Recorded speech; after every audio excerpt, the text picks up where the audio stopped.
Bonjour. Bonjour. Alors nous voilà en Bolivie. La Bolivie, nous l'avons atteinte en passant la frontière la plus fréquentée entre l'Argentine et la Bolivie, qui est la frontière de la Quiaca. Et la petite ville qui se trouve en face de la Quiaca, qui est en Argentine, ça s'appelle Villazón. Alors à Villazón, nous avons fait ce qu'il faut faire quand on arrive dans un nouveau pays. Nous avons tiré de l'argent et nous sommes munis d'une carte de téléphone. Et aussitôt, nous sommes partis passer une première nuit dans la montagne. Alors là, c'est toujours la même méthode, hein. On cherche en général un point sur Overlander. Si on trouve quelque chose qui nous convient, on y va. Sinon, on explore un petit peu. La difficulté est qu'on arrive souvent de nuit. Donc on a la surprise le matin de voir où on a dormi. Cette fois-ci, c'était au bord d'un petit canyon qui surplombait une vallée agricole. C'était très joli. On n'est pas resté plus que la nuit et le petit matin, et puis on a repris la route vers Tupiza. Alors Tupiza, c'est une ville étape presque indispensable, enfin presque inévitable pour les voyageurs qui remontent l'Amérique du Sud. Et nous y sommes déjà effectivement passés il y a 5 ans lors de notre premier tour du monde. Et à Tupiza, ce qui s'est passé, c'est que on s'est un petit peu organisé par rapport au parcours à suivre. On était déjà sur une, on le savait, sur une phase de demi-attente, hein, parce que on avait bon espoir que la frontière s'ouvre côté chilien et nous permette de repasser du côté d'Atacama. Mais on a passé la frontière au moins une semaine avant cette ouverture présumée.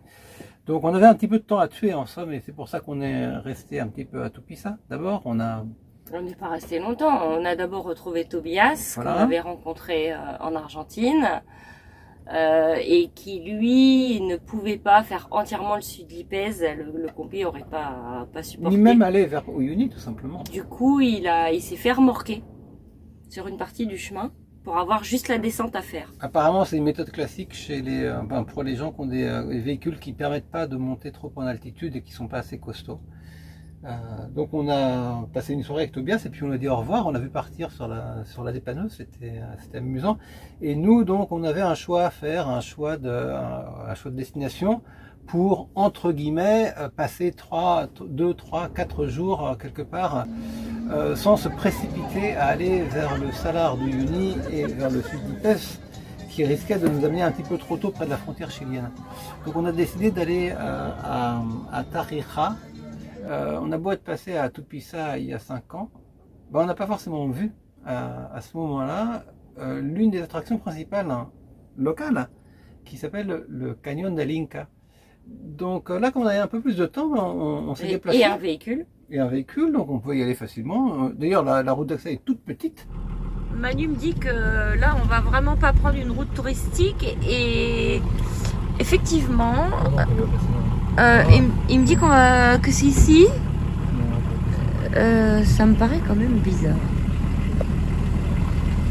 On a une deuxième chance, c'est là, je crois. Où ça?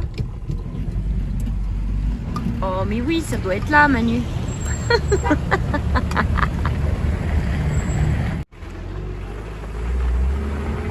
Allez, c'est parti.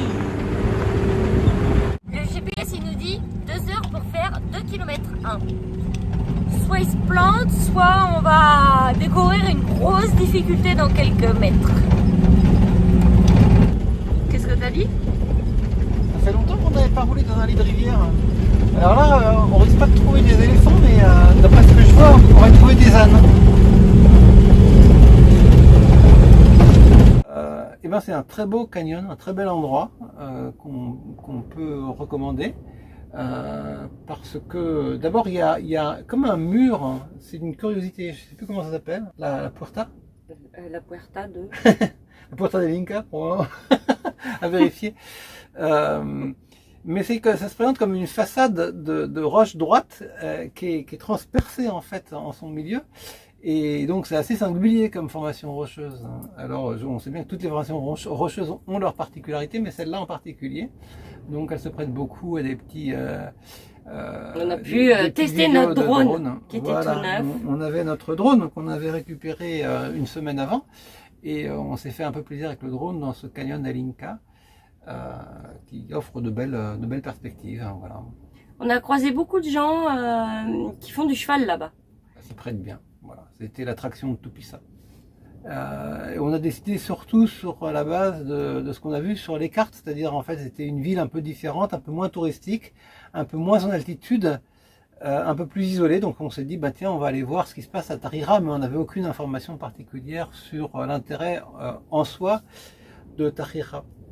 Alors cette décision prise, eh ben, on a pris la route, on a traversé une belle chaîne de montagnes. Encore une? Encore une de plus, et elle est comme beaucoup belle et plus longue qu'on ne croit quand on regarde simplement la carte. Et donc on y a passé un certain temps. Bah, on n'a pas pu arriver jusqu'à Tarira, on a dû dormir en route. Parce que sinon on serait arrivé carrément en pleine nuit. Et puis une fois qu'on est arrivé à Tarira, on a cherché le seul camping qui existait.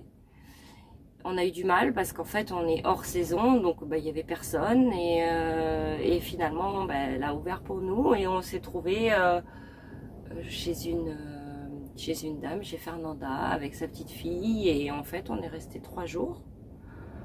Sans faire grand chose à vrai dire. À vivre avec eux, en fait, on a fait de la cuisine, des pizzas. Alors on avait un problème mécanique. Oscar s'était mis à grincer sévèrement, donc je voulais essayer de procéder à un graissage général.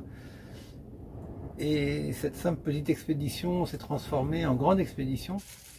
Le problème, c'est qu'on veut faire graisser Oscar parce qu'il couine, surtout du train avant. Donc je ne sais pas ce qui couine.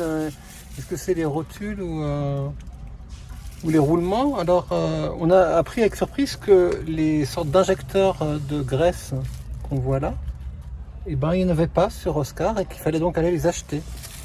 Donc on est allé d'abord aller demander à un tourneur s'il pouvait les tourner. Et ensuite, le tourneur nous a dit ben non, achetez-les directement, il y a un gars qui en vend. Alors on a acheté ça, on ne sait pas du tout si ça va marcher. On va demander.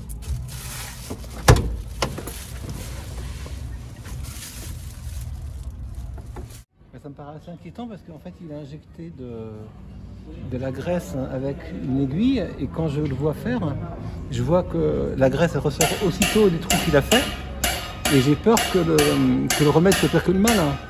Parce que ces caoutchoucs, j'ai l'impression qu'ils n'étaient pas faits pour être graissés, ils étaient autograissants en fait, il y avait une masse de graisse de base dedans. Et bref, on a passé une journée pratiquement dans le trafic urbain sans véritablement faire de découverte touristique à proprement parler. Enfin, c'est une découverte comme une autre, c'est la vie en fait locale qui s'écoule là. Tarira, c'est une ville où il fait pas trop froid parce que c'est pas trop en altitude, c'est entouré de vignobles. C'est une ville qui est assez riche d'ailleurs. Les gens n'ont pas l'air du tout malheureux, c'est assez développé, il y a une université, enfin c'est une grande ville. Si, tu as voulu aller le soir. On n'a pas vu grand chose, si ce n'est qu'on a fait une petite expédition vers des cascades qui sont très modestes. Mais il n'y avait rien. Souvent les cascades, c'est pas le piège à touristes, faut pas exagérer, faut pas le dire comme ça, mais c'est un peu survendu. Et à la fois, non seulement survendu, mais c'est même pas mal intentionné, c'est que les locaux aiment bien et donc vont volontiers conseiller une cascade qui à nous va paraître finalement assez moyenne en fait en termes de spectacle. Bon, toujours est-il qu'on est allé à cet endroit-là aussi, mais c'est à peu près tout ce qu'on a fait à Tarira. Bah, on s'est beaucoup occupé de la petite.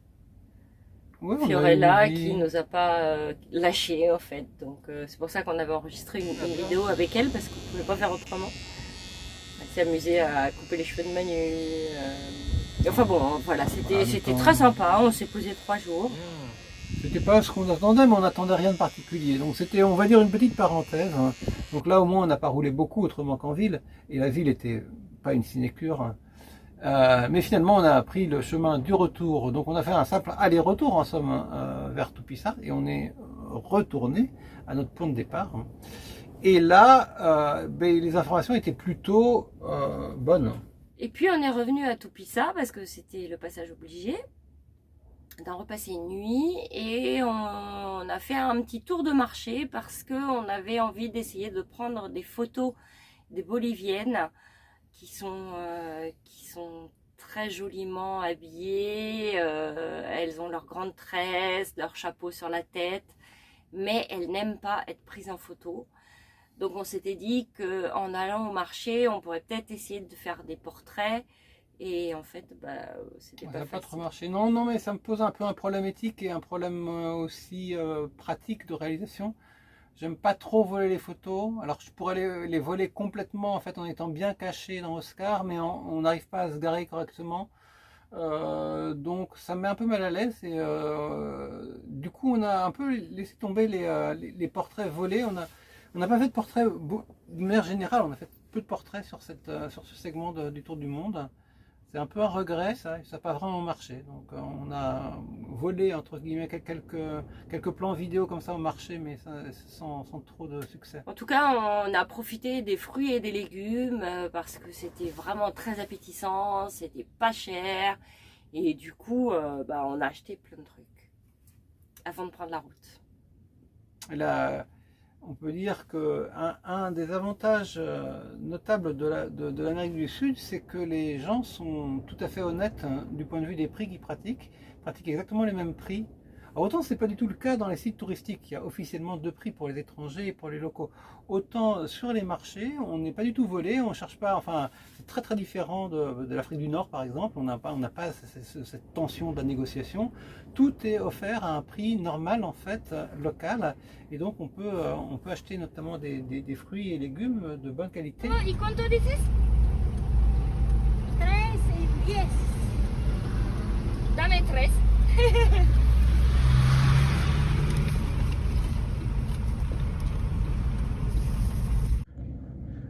Regardez ça, on est trop content d'avoir emmené Oscar en Bolivie.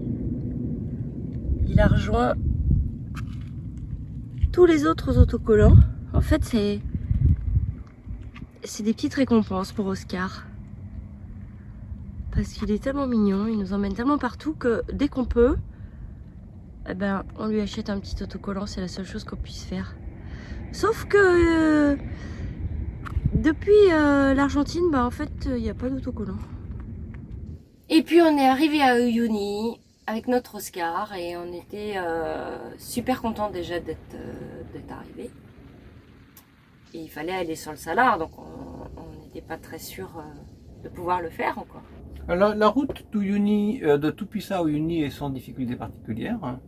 Et Uyuni, donc on rappelle que c'est très connu, c'est mondialement connu, parce que c'est là qu'il y a le plus grand salar du monde, donc le plus grand lac salé du monde. Et tous les gens qui s'intéressent à l'Amérique du Sud connaissent ce salar.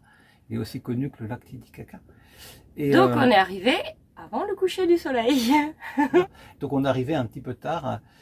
Et on est tombé là sur une situation assez étrange. On voyait littéralement des dizaines de 4x4 sortir du salar, faire des photos autour de quelques flaques résiduelles. Nous, on a essayé, on s'est un peu énervé à essayer de trouver une façon de contourner ces flaques, de faire des photos avec des reflets.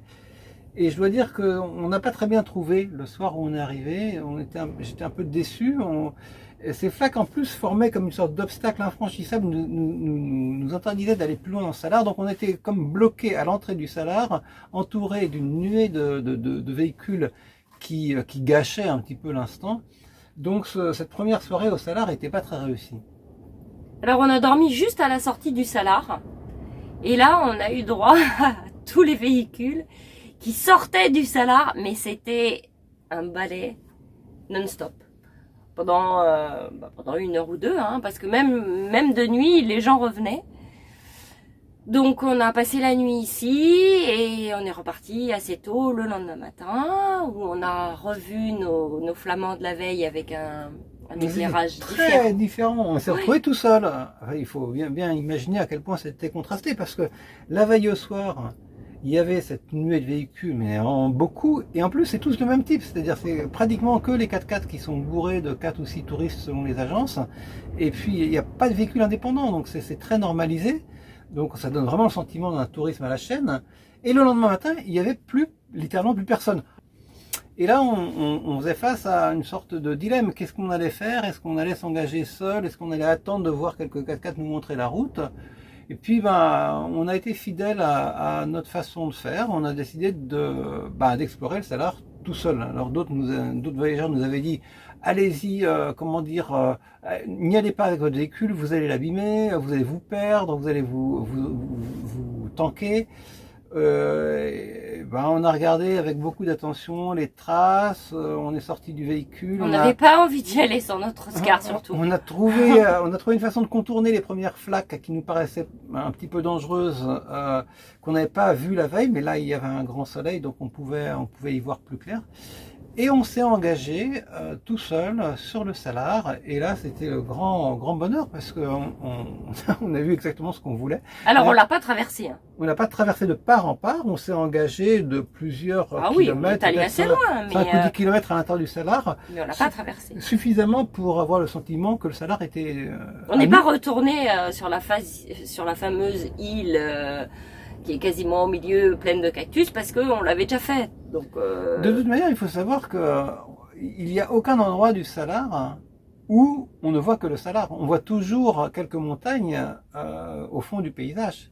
C'est pas pareil que le Ténéré, par exemple, où à un moment donné, au milieu du Ténéré, on ne voit que le Ténéré, c'est-à-dire qu'on ne voit plus rien qu'un aplat. Là, non. De toute manière, on verra toujours, sauf s'il y a une tempête, je sais pas, mais si l'horizon est dégagé, on verra toujours une ligne de montagne.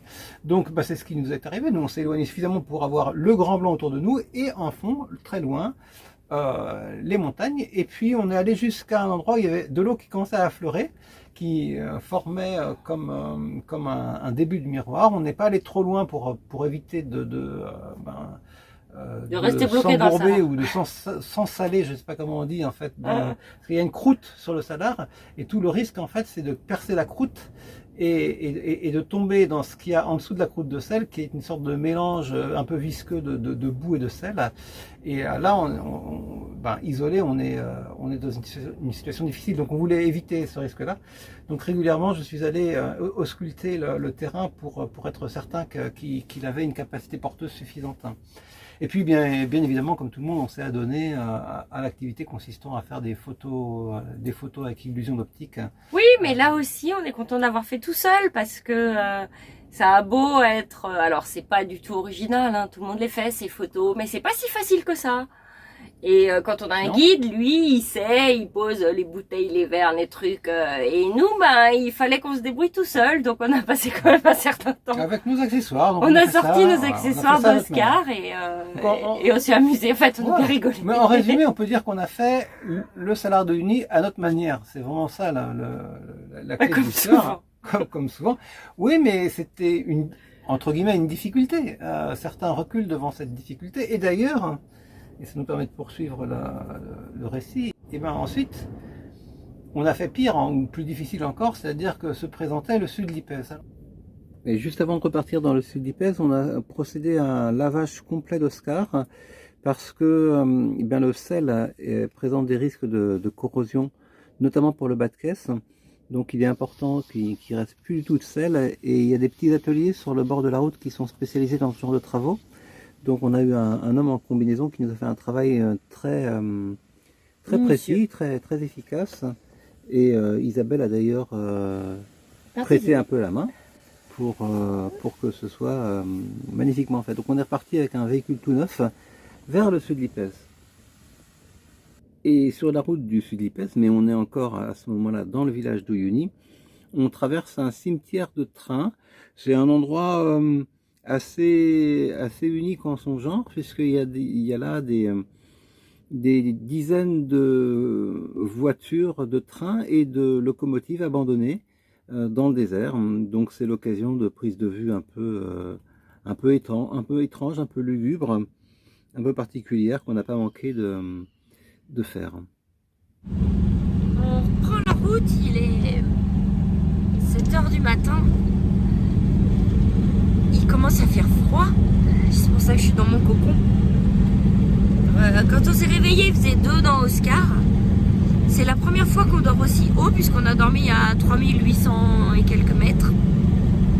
Ceci dit, j'ai bien dormi, et toi, man? Voilà, on est le 2 mai. Alors on prend la direction du Chili. On ne sait pas si la frontière va être ouverte, mais on croise les doigts et on va prendre la direction d'Atacama, on espère. Alors le sud de l'Ipèze, pour le présenter un petit peu, c'est une zone des hauts plateaux qui est haute, belle, peu accessible, dangereuse et qui nous mène jusqu'au Chili. Voilà, c'est un petit peu comme ça qu'on peut le présenter brièvement. Et pour nous, c'était un peu l'angoisse parce que on devait se lancer vers le sud de l'Ipèze. C'est la décision qu'on avait prise pour regagner le Chili. Qui ouvrait ses portes. Qui avait ouvert la veille. Donc, on supposait que la frontière était ouverte. Mais il faut imaginer la situation. On se lance d'Uyuni vers la frontière qu'on atteindra 2 jours plus tard, sans avoir les moyens de faire marche arrière. C'est un peu comme Christophe Colomb quand il va découvrir l'Amérique pour pouvoir se regarder, parce qu'on n'a pas assez d'essence et on ne peut pas acheter d'essence en cours de route. Donc on est obligé de passer, mais on ne sait pas s'il va pas y avoir un problème administratif. Donc c'est un peu l'angoisse, d'autant plus que tout ça se passe à haute altitude.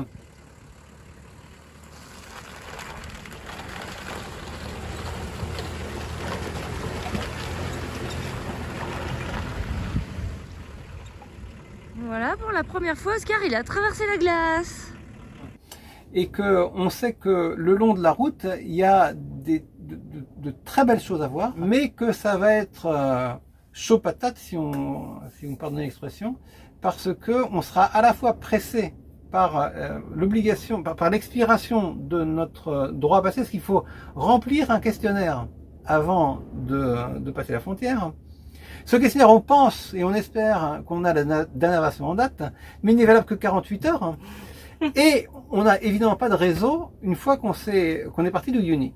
Donc c'est un peu le côté, on se lance sans filet de sécurité, en ayant des belles choses à voir dans des conditions difficiles, et on a un peu foiré le truc quand même, il faut bien le dire. On est allé à mon goût un peu trop vite. On est allé un peu trop vite. On aurait dû passer une nuit de plus en altitude. En tout cas, on peut dire que ce qui est bien, c'est qu'on a effectivement fait ce qu'on voulait, c'est-à-dire traverser le sud d'Ipèze en autonomie avec Oscar.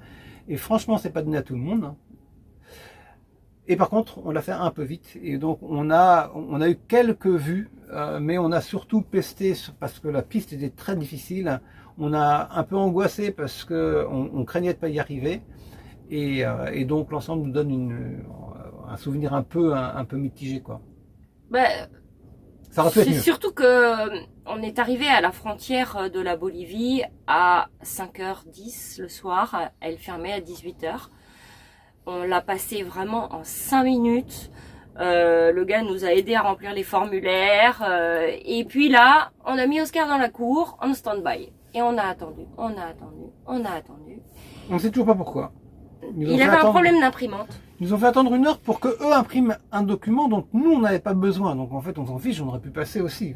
Voilà. Et ensuite, ils nous ont demandé si on pouvait emmener les gars de la douane à l'endroit où ils dormaient. On leur a dit qu'il n'y avait pas de problème, sauf qu'ils ont quand même tardé à venir. Ils nous ont tamponné notre passeport sur la table là, dans Oscar, pendant que nous, on conduisait. Pour pas qu'on perde de temps. Et on est arrivé à la frontière chilienne à 18h10. Tout semblait fermé, parce qu'on a demandé quand même à la frontière bolivienne à quelle heure ça fermait, et ils en avaient aucune idée, alors que c'est quand même pas très loin. Et donc je suis sortie, Manu avait mal à la tête déjà depuis un moment, je suis sortie, je voyais de la lumière à l'intérieur, j'appelais. Et puis quand même, au bout d'un moment, ils ont ouvert la porte, et ils m'ont demandé, et ils m'ont dit que la frontière était fermée. Donc, ça nous obligeait à dormir a priori à 4300 mètres d'altitude. Je leur ai dit comment on fait, est-ce qu'on peut dormir là déjà? Et il m'a dit non, vous pouvez pas dormir là. Je lui ai dit moi ça me pose pas de problème, simplement mon mari il a très mal à la tête, donc comment on fait? Donc il a dit bon, exceptionnellement vous allez vous mettre là, mais il faut pas que vous soyez dans les caméras parce qu'on n'a pas le droit. Alors pauvre Manu, tant bien que mal il a commencé à se garer, et là ils sont venus nous chercher en disant voilà, on vient de contacter les gars de la douane, ils veulent bien vous faire passer. Ok, donc là on a attendu encore un grand moment avant qu'ils ouvrent les portes.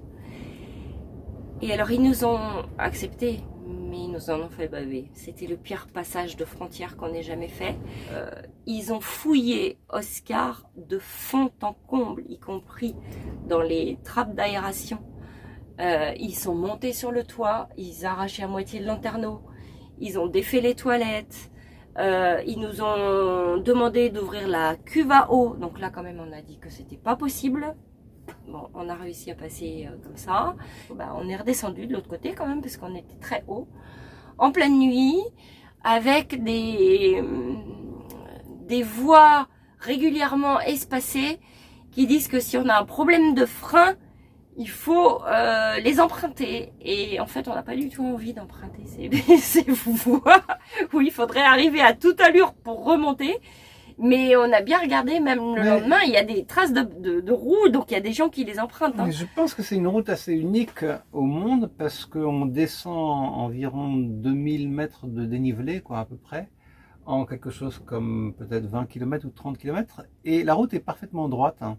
Il n'y a pratiquement aucun virage parce que la pente épouse exactement la pente des Andes chiliennes à cet endroit-là. Donc notre but c'était d'atteindre San Pedro de Atacama, ou presque, c'est ce qu'on a fait effectivement. Mais c'était un drôle de sentiment d'être en descente, tout droit, dans la nuit, en ayant mal à la tête et en attendant simplement que l'altitude baisse de 4003 à 4002, à 4100, à 4000 et ainsi de suite, jusqu'à environ 2000 mètres où on s'est arrêté pour dormir. Voilà notre petit tour en Bolivie. On espère que quand même, parce qu'on vous dit qu'on l'a fait très vite, mais vraiment il faut pas hésiter à aller en Bolivie parce que le sud Lipetsk c'est vraiment hyper joli et c'est très très très dépaysant, ne serait-ce que par les gens, par la tenue vestimentaire des femmes qui sont vraiment très belles. Oui, il y a une culture spécifique et vivante qui reste, ces petits mototaxis, ces marchés locaux, Et donc la semaine prochaine, on vous emmène à Atacama parce qu'on a quand même, on en a bavé pour y aller. Atacama. Donc voilà, ça méritera une jolie vidéo la semaine prochaine. Bonne semaine.